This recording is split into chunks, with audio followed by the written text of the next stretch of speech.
आपने बड़ी दफ़ा सुना होगा कि एबीए थेरेपी एडीएचडी के लिए और ऑटिज्म के लिए बेस्ट ट्रीटमेंट है। लेकिन क्या आपको पता है कि नॉर्मल बच्चे जो कि डिसिप्लिन से, बिहेवियर इश्यूज से सफ़र कर रहे होते हैं, उनके लिए भी एबीए थेरेपी उतनी ही मैटर करती है, उतनी ही बेनिफिशियल होती है जितनी वो दूसरे बच्चों के लिए होती है। सो आज की इस वीडियो में मैं आपको डिटेल से बताऊंगी कि एबीए थेरेपी होती क्या है और ये किस तरह से वर्क करती है और ये हर पेरेंट के लिए जाननी क्यों ज़रूरी है। जब पेरेंट्स मुझसे असेसमेंट लेते हैं, उनको एबीए थेरेपी का कहा जाता है, वो कंफ्यूज हो जाते हैं और उनका कंफ्यूज होना नॉर्मल भी है क्योंकि एबीए थेरेपी को साइंटिफिकली तरीके से समझाया ही नहीं जाता। स्पेशली वो पेरेंट्स जिनके बच्चे नॉर्मल होते हैं और वो कोई ना कोई लर्निंग इश्यूज या बिहेवियर इश्यूज के साथ सफर कर रहे होते हैं, वो कहते हैं कि हम अपने बच्चे को क्यों बिहेवियर थेरेपी दें, हमारा बच्चा कौन सा ऑटिस्टिक और एडीएचडी है। लेकिन एबीए थेरेपी ऑटिज्म और एडीएचडी को ऐसा ट्रीट नहीं करती। ये एक बिहेवियर थेरेपी है जो कि बिहेवियर और लर्निंग इश्यूज को डील करती है। एबीए अप्लाइड बिहेवियर एनालिसिस, ये थेरेपी साइंटिफिकली प्रूवन है कि ये लर्निंग इश्यूज को और बिहेवियर को इम्प्रूव करने में काफी रोल प्ले करती है। अब जो बच्चे ऑटिज्म और एडीएचडी के साथ होते हैं उन लोगों के लिए थेरेपी वर्क करती है, लेकिन जो नॉर्मल बच्चे बिहेवियर के साथ या डिसिप्लिन इश्यूज के साथ सफर कर रहे होते हैं उन लोगों के लिए भी ये थेरेपी वर्क करती है। सिंपल अल्फाज में बताऊं तो एबीए थेरेपी एक स्ट्रक्चर मेथड है जिसमें थेरेपिस्ट ने छोटी छोटी स्किल्स सिखा के बच्चे को इंडिपेंडेंट करना होता है। जो उसका पॉजिटिव बिहेवियर है उसको रिवॉर्ड दे दे के उसको इंडिपेंडेंट और स्ट्रॉन्ग करना होता है। जो नेगेटिव बिहेवियर है या जो बैड बिहेवियर है उसको रिप्लेस करना होता है गुड बिहेवियर से। जब गुड बिहेवियर ज्यादा होता जाता है और बैड बिहेवियर कम होता जाता है तो बच्चे की परफॉर्मेंस ऑटोमेटिकली ठीक हो जाती है।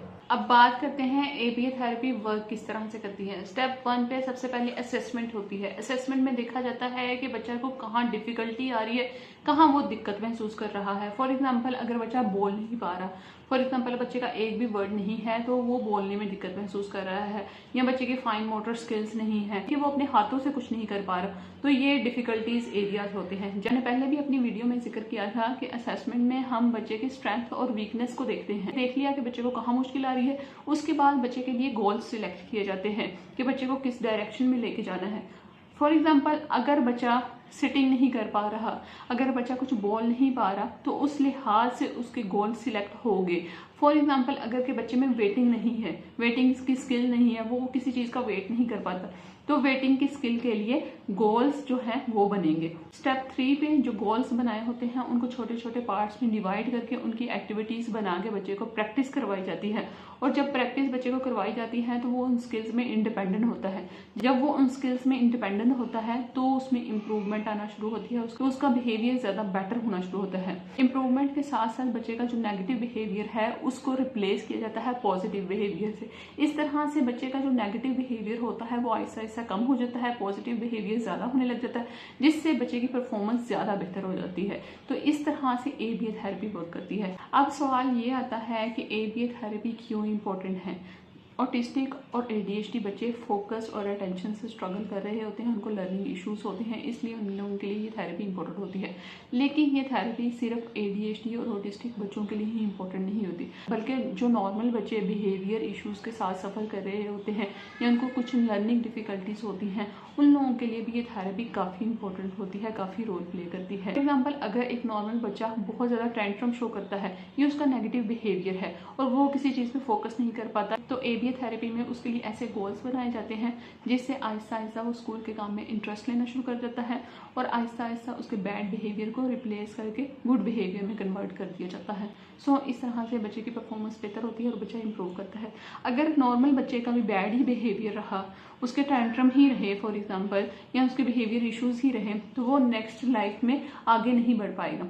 सो एबीए थेरेपी सिर्फ ऑटिस्टिक और एडीएचडी या स्पीच डिले वाले बच्चों के लिए नहीं होती, बल्कि नॉर्मल बच्चों के लिए भी बहुत इंपॉर्टेंट है। पर्सनैलिटी डेवलपमेंट में एबीए थेरेपी का काफी रोल है। तो बात साइंस ने भी प्रूव की है कि एबीए थेरेपी ड्रामेटिकली बिहेवियर को इम्प्रूव करने में काफी रोल प्ले करती है। सर्च के मुताबिक जिन बच्चों के बिहेवियर प्रॉब्लम होते हैं वो 2 to 5 ईयर्स में थेरेपी स्टार्ट कर दें तो उनके सही होने के चांसेस 70 to 80% होते हैं। आगे जाके उनके बिहेवियर इश्यूज नहीं आते, लर्निंग डिफिकल्टीज नहीं होती। पेरेंट्स के माइंड में क्वेश्चन होता है कि ये थेरेपी कितने अरसे तक करवानी होगी, रिजल्ट्स कब तक आएंगे।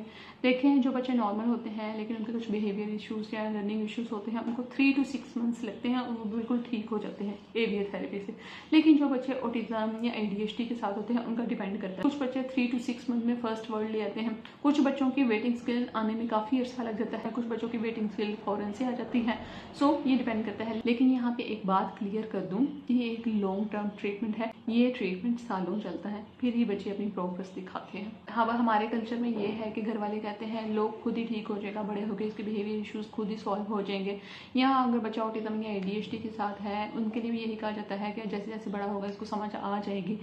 और एक इशू ये होता है कि वालिदैन को लगता है कि थेरेपीज बहुत एक्सपेंसिव हैं, लेकिन थेरेपी जितनी जल्दी स्टार्ट होगी, अगर बच्चा 2 से 5 साल का है, जितनी जल्दी थेरेपी स्टार्ट होगी उतने ही जल्दी रिजल्ट्स आपको मिलेंगे। जितनी देर से थेरेपी स्टार्ट होगी उतने ही आपको रिजल्ट्स लेट मिलेंगे।